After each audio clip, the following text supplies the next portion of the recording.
घटना चक्र बायोलॉजी के टॉपिक जैव विकास। चलिए, जीवन की उत्पत्ति।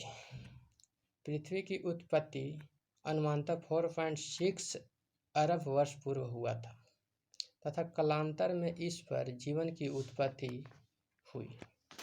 पृथ्वी पर जीवन की उत्पत्ति के संदर्भ में अनेक वैज्ञानिकों द्वारा विभिन्न सिद्धांत परिकल्पनाएं प्रस्तुत की गई, जिसमें रासायनिक उद्विकास के फलस्वरूप जीवन की उत्पत्ति सबसे आधुनिक है। इससे संबंधित विस्तृत और सर्वमान्य परिकल्पनाएं रूसी जीव रसायन शास्त्री A.I. ओपैरिन ने भौतिकवाद या आदर्थवाद मेटेरियलिस्टिक थ्योरी के नाम से प्रस्तुत की, जो उनकी पुस्तक जीवन की उत्पत्ति ऑरिजिन ऑफ लाइफ में छपी। इसके प्रमुख तथ्य निम्नलिखित हैं।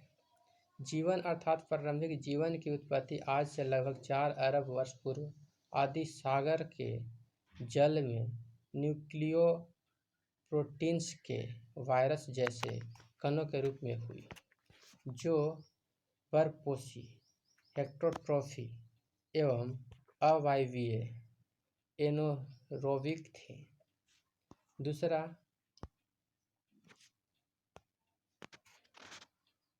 3.8 अरब वर्ष पूर्व कलायुक्त मेम्ब्रेन बाउंड प्रोकैरियोटिक कोशिका रूपी आदि जीव बने, जिसमें पहले परपोषण तथा बाद में स्वपोषण ऑटोट्रॉफी न्यूट्रिएंट्स का प्रारंभ हुआ। तीसरा, स्वपोषी आदि जीव वर्तमान में नील हरे शैवाल जैसे थे। चौथा, लगभग 2 अरब वर्ष पूर्व यूकैरियोटिक कोशिकाओं की उत्पत्ति हुई, जिससे वर्तमान जीव जगत के सारे जीव जीवन के अलावा बने।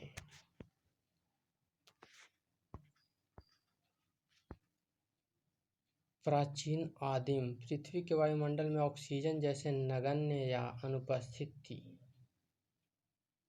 जबकि methane CH4, ammonia NH3, carbon dioxide CO2 आदि गैस उपस्थित थी। जैव विकास की मौलिक परिकल्पनाएं एवं सिद्धांत। जैव विकास की मौलिक परिकल्पनाएं परिवर्तन के साथ अवतरण अर्थात निम्न कोटि के सरल जीवों से क्रमिक परिवर्तन द्वारा अधिक विकसित एवं जटिल जीवों की उत्पत्ति की जैव विकास कहलाता है।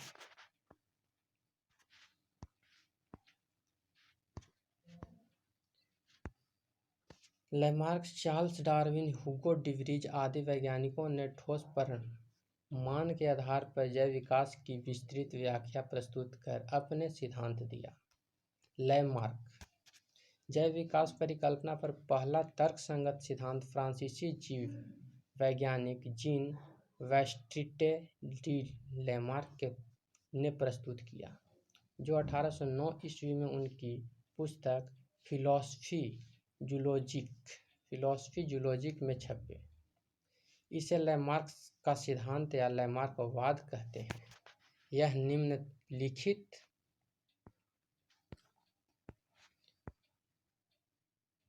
मूल धारणाओं पर आधारित है। पहला, बड़े होने की प्रवृत्ति।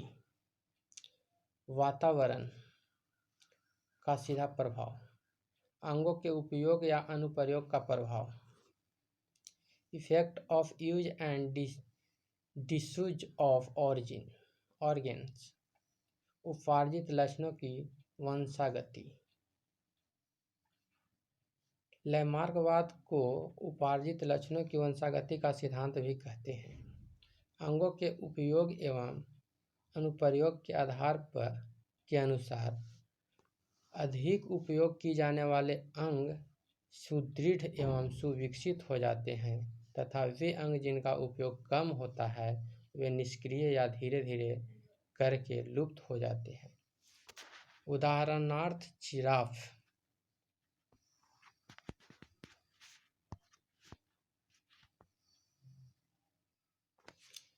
जिराफ की गर्दनें का लंबा होना तथा सर्प में टांग का अभाव। डार्विनवाद।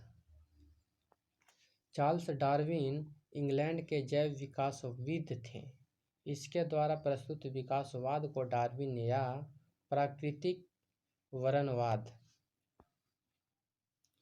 थ्योरी ऑफ नेचुरल सिलेक्शन कहते हैं। इसकी विस्तृत व्याख्या इसकी पुस्तक प्राकृतिक चुनाव द्वारा जातियों की उत्पत्ति 1859 में छपी। यह सिद्धांत निम्नलिखित तथ्यों पर आधारित है। पहला, जीवों में प्रचुर संतानोत्पत्ति ओवर प्रोडक्शन की क्षमता।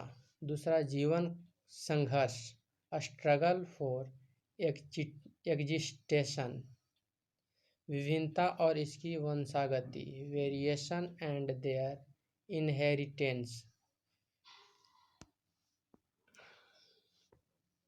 चौथा, योग्यता की अतिजीवता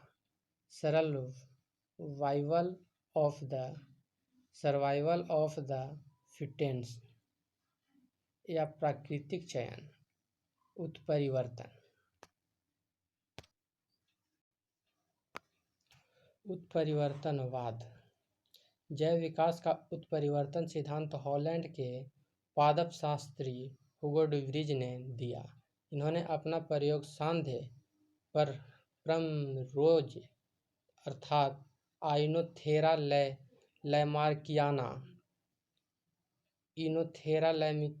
लैमार्कियाना नामक पुस्तक पर किया। इसके अनुसार नई जाति की उत्पत्ति एक ही बार में स्पष्ट एवं अस्थायी वंशागत आकस्मिक उत्परिवर्तन के फलस्वरूप होता है।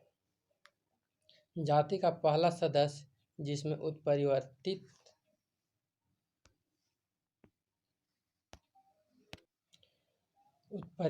लक्षण दिखाई देते हैं उत्परिवर्तित कहलाता है।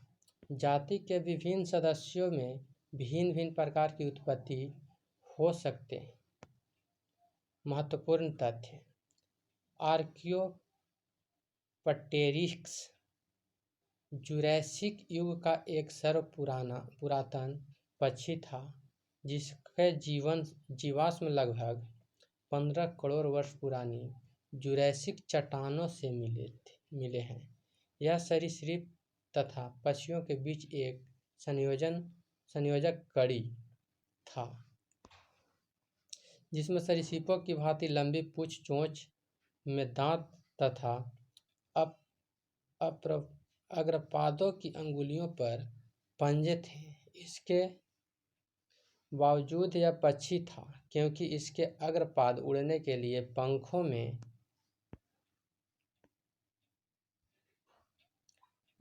रूपांतरित हो चुके थे। युगलिना को पादप एवं जंतुओं के बीच का संयोजक कड़ी माना जाता है। नियोपाइलिना एनेलिडा और मोलस्का के बीच की संयोजक कड़ी है।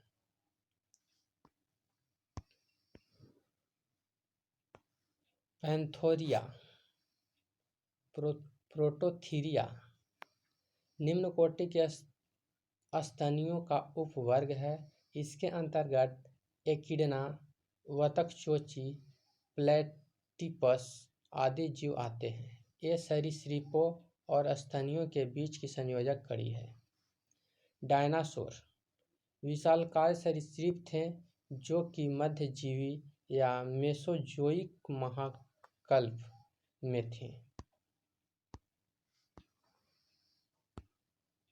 मध्यजीवी महाकल्प को 3 कल्पों ट्राइसील कल्प, जुरैसिक कल्प तथा क्रीटेशियन कल्प में बांटा गया है।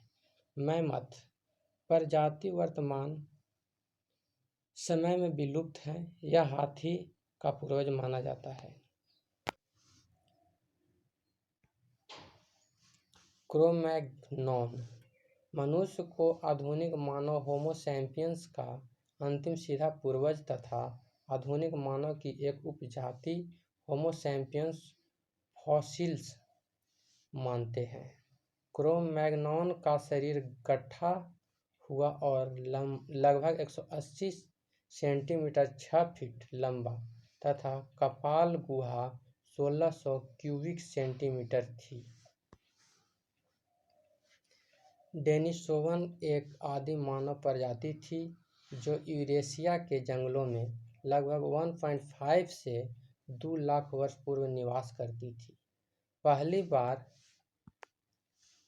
वर्ष 2010 में साइबेरिया की गुफाओं में प्राप्त अस्थि अवशेषों से इसकी पहचान हुई थी तथा फिर चीन के तिब्बत की एक गुफा में प्राप्त एक जीवाश्म जबड़े के विश्लेषण से इसकी पूर्वी इतिहास एशिया तथा विस्तारित होने की पुष्टि की घोषणा 1 मई 2019 को प्रतिष्ठित विज्ञान मैगजीन नेचर में प्रकाशित एक शोध पत्र में की गई। तिब्बत में प्राप्त डेनिसोवर का यह जबड़ा उत्तर मध्य प्लाइस्टोसीन काल लगभग 1.6 लाख वर्ष पूर्व का है। डेनिसोवन के अवशेषों के डीएनए विश्लेषण के आधार पर इन्हें होमो सैपियंस और निएंडरथल से पृथक तीसरे प्रकार की समकालिक मानव प्रजाति माना जा रहा है। ऑब्जेक्टिव पहला, निम्नलिखित में से कौन सी गैस प्राचीन आदिम पृथ्वी के वायुमंडल में से अनुपस्थित थी? ऑक्सीजन। पहले ऑक्सीजन नहीं था। प्रश्नगत विकल्पों में प्राचीन आदिम पृथ्वी के वायुमंडल में ऑक्सीजन गैस नगण्य या अनुपस्थित थी, जबकि methane, CH4, ammonia, NH3, carbon dioxide, CO2 आदि गैस उपस्थित थी। वर्तमान के अनुसार पृथ्वी पर जीव की उद्गम हुई है लगभग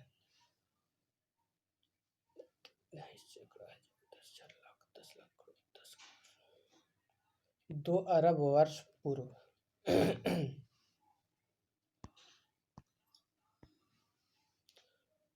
वर्तमान प्रमाण के अनुसार पृथ्वी पर केशिकीय रूप में जीव का उद्गम ओरिजिन लगभग 2 अरब वर्ष पूर्व हुआ। प्रारंभ में जीव साधारण तथा एक कोशिकीय थे, फिर बाद में बहुकोशिकीय जीव का विकास हुआ जो कि यूकैरियोटिक कोशिका वाले होते हैं। ज्ञातव्य है कि जीवाणु तथा नीले हरे शैवाल साधारण किस्म के प्रोकैरियोटिक कोशिका वाले होते हैं। पृथ्वी पर सबसे पुराना जीव कौन सा है? नीलहरित शैवाल। पृथ्वी पर सबसे पुराना जीव नीलहरित शैवाल है। ये ऐसे प्रथम जीव है जिन्होंने सूर्य के प्रकाश एवं जल के प्रयोग से भोजन का निर्माण करना प्रारंभ किया। इस प्रक्रिया से उत्पन्न हुई ऑक्सीजन गैस वायुमंडल में फैलने लगी। ये अन्य जीवों के विकास में सहायक हुआ। डार्विन द्वारा प्रस्तुत प्राकृतिक वातावरण निम्न में से किस पर आधारित है? ये सभी: over production, struggle for existence and variations, survival of the fittest.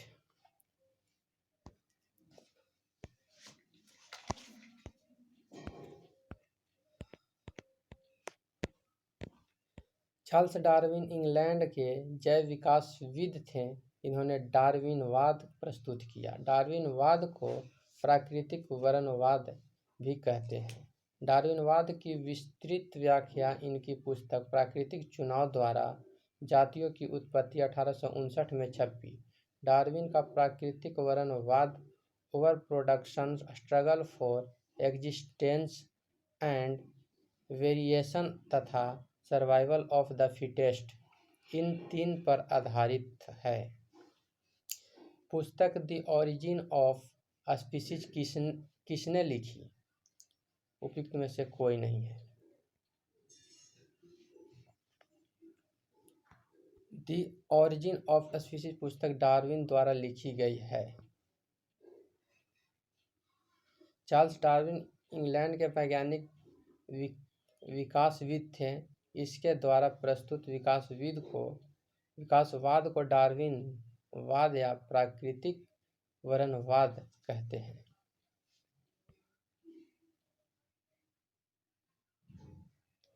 Darwin द्वारा लिखा गया है। पुस्तक the origin of species Darwin द्वारा, यानी कि इसमें से एक से अधिक हो सकता है। विकासवाद का सिद्धांत किसने प्रतिपादित किया? B, Darwin. चार्ल्स डार्विन का मत था कि प्रकृति क्रमिक परिवर्तन द्वारा अपना विकास करती है। विकासवाद कहलाने वाला यह सिद्धांत आधुनिक जीव विज्ञान की नींव बना। जैव विकास को सर्वप्रथम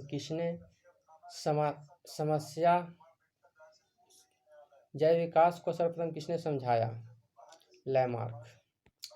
जैव विकास परिकल्पना पर पहला तर्कसंगत सिद्धांत फ्रांसीसी जैव वैज्ञानिक जीन बैप्टिस्ट डी लैमार्क ने प्रस्तुत किया, जो 1809 ईस्वी में इसकी पुस्तक फिलॉसफी जूलॉजी में छपा। इसे लैमार्क का सिद्धांत या उपार्जित लक्षणों की वंशागति का सिद्धांत, theory of inheritance of acquired character कहते हैं। विकास के उत्परिवर्तन सिद्धांत का प्रतिपादन किया था हुगो डिवरीज। विकास के उत्परिवर्तन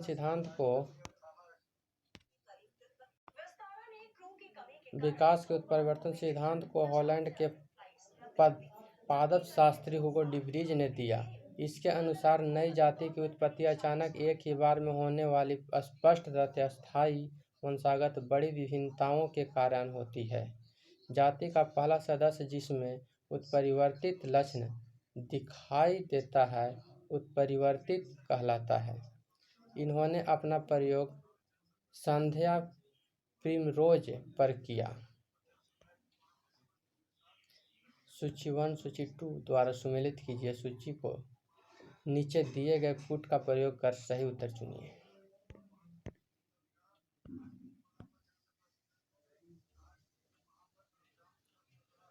उत्परिवर्तन का सिद्धांत हुगो डिवरीज। विकासवाद का सिद्धांत डार्विन ने दिया। एक जीन एक एंजाइम की परिकल्पना वीडल और टैटम।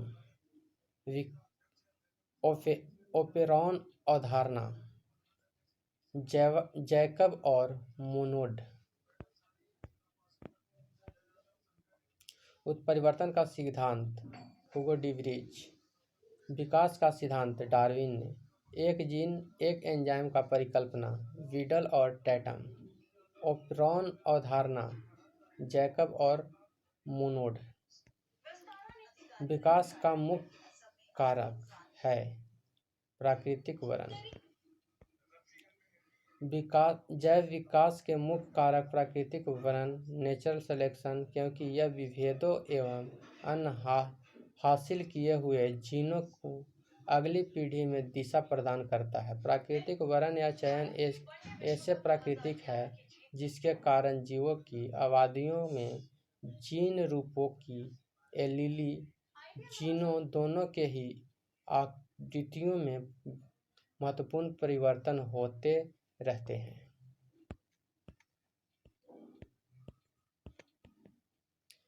जैव विकास संदर्भ में सांपों में अंगों का लोप होना की स्पष्ट किया जाता है। अंगों का उपयोग तथा प्रयोग किए जाने से। फ्रांसीसी जैव वैज्ञानिक लैमार्क के अनुसार परिवर्तन शरीर के उपयोग तथा अनुप्रयोग के कारक होते हैं। बदलते वातावरण में जीवधारी नई आवश्यकताओं की पूर्ति हेतु अपने कुछ अंगों का अधिक प्रयोग करते हैं, जबकि कुछ अंगों का कम, जिसके कारण अधिक प्रयोग किए जाने वाले अंग सदृढ़ एवं सुविकसित हो जाते हैं तथा वे अंग जिनका प्रयोग कम होता है वे निष्क्रिय तथा धीरे धीरे करके लुप्त हो जाते हैं। जिस उदाहरण हमारा शरीर के अवशेषी अंग है, लैमार्क ने अंगों के अनुप्रयोग के उदाहरण के रूप में सर्पों में टांगों का अभाव को बताया है। भारत के विशाल वनविलियों में किसके बारे में कहा जाता है कि वह हाल ही में विलुप्त हो गई है? चीता। प्रश्न विकल्पों में चीता ही वह अकेला पशु है जो भारत में विलुप्त घोषित किया गया है। आधुनिक मनुष्य की हाल का पूर्वज क्रो-मैग्नोन मानुस। क्रो-मैग्नोन मनुष्य को आधुनिक वैज्ञानिक वर्तमान मानव होमो सैपियंस का अंतिम सीधा पूर्वज है तथा आधुनिक मानव की एक उपजाति होमो सैपियंस फॉसिस मानते हैं। क्रो-मैग्नोन का शरीर गठा हुआ है और लगभग 180 सेंटीमीटर 6 फुट लंबा तथा इसकी कपाल गुहा 1600 क्यूबिक सेंटीमीटर थी। डार्विन डेनिसोवन कभी कभी समाचार माध्यमों में किस संदर्भ में आता है?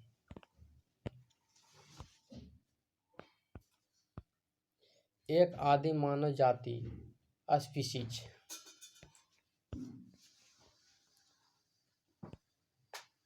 डेनिसोवन एक आदि मानव प्रजाति थी जो यूरेशिया के जंगलों में लगभग 1.5 से 2 लाख वर्ष पूर्व निवास करती थी। पहली बार वर्ष 2010 में साइबेरिया की गुफाओं में प्राप्त अस्थि अवशेषों से इसकी पहचान हुई थी तथा फिर चीन के तिब्बत की एक गुफा से प्राप्त एक जीवाश्म जबड़े के विश्लेषण से इसकी पूर्वी एशिया तथा विस्तृत होने की पुष्टि की घोषणा 1 मई 2019 को प्रतिष्ठित विज्ञान मैगजीन नेचर में प्रकाशित एक शोध पत्र में की गई। तिब्बत में प्राप्त डेनिसोवन का यह जबड़ा उत्तर मध्य प्लाइटोसिस काल लगभग 1.6 लाख वर्ष पूर्व का है। डेनिसोवन के अवशेषों के डीएनए विश्लेषण के आधार पर ही इसे होमो सैपियंस और निएंडरथल से पृथक तीसरे प्रकार की समकालिक मानव प्रजाति माना जा रहा है। आर्कियोप्टेरिक्स है जुरैसिक युग का सर्वपुरातन पक्षी। आर्कियोप्टेरिक्स जुरैसिक युग का एक सर्वपुरातन पक्षी है जिसके जीवाश्म फॉसिल्स लगभग 15 करोड़ वर्ष पुरानी जुरैसिक चट्टानों से मिले हैं। यह सरीसृपों का पक्षी के बीच का संयोजक जंतु था जिसमें सरीसृप की भांति लंबी पूंछ, चोंचों में दांत तथा अग्रपाद की अंगुलियों पर पंजे थे। फिर भी यह पक्षी था क्योंकि इसके अग्रपाद उड़ने के लिए पंखों में रूपांतरित हो चुकी थे। यह जंतु जैव विकास के सिद्धांत कहलाता है। आर्कियोप्टेरिक्स किन वर्गों के प्राणियों के बीच की योजक कड़ी है? सरीसृप व पक्षी। मैमथ पूर्वज है हाथी का।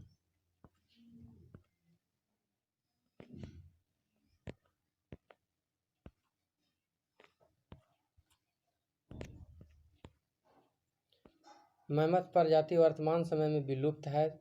यह हाथी का पूर्वज माना जाता है। डायनासोर मेसोजोइक सरीसृप। डायनासोर विशालकाय सरीसृप थे जो कि मध्यजीवी या मेसोजोइक महाकाय में थे। मध्यजीवी महाकल्प को 3 कल्पों ट्रायसील कल्प 3.8 करोड़ वर्ष का, जुरासिक कल्प 5.7 करोड़ वर्ष, क्रीटेशियस कल्प 7 करोड़ वर्ष में बांटा गया है। क्रीटेशियन में डायनासोर पुष्पीय पादपों स्थानियों का विकास होता रहा है, किंतु अंतिम चरण में उसकी महाद्वीपों के जुड़ने, गोंडावान महाद्वीपों की पृथक होने तथा पृथ्वी पर उत्कालपिंडों के गिरने से डायनासोर सहित अनेक लगभग 76% जातियों की व्यापक विलुप्ति हुई। डायनासोर रहे मेसोजोइक युग में। जीवों के विकास के संदर्भ में निम्नलिखित में से कौन सा अनुक्रम सही है? सैलामेंडर, अजगर, कंगारू। दिए गए विकल्पों में सैलामेंडर एक विकास काल सबसे पहले लगभग 360 मिलियन वर्ष पूर्व का था। कंगारू का सबसे बाद में लगभग 145 मिलियन वर्ष पूर्व का है।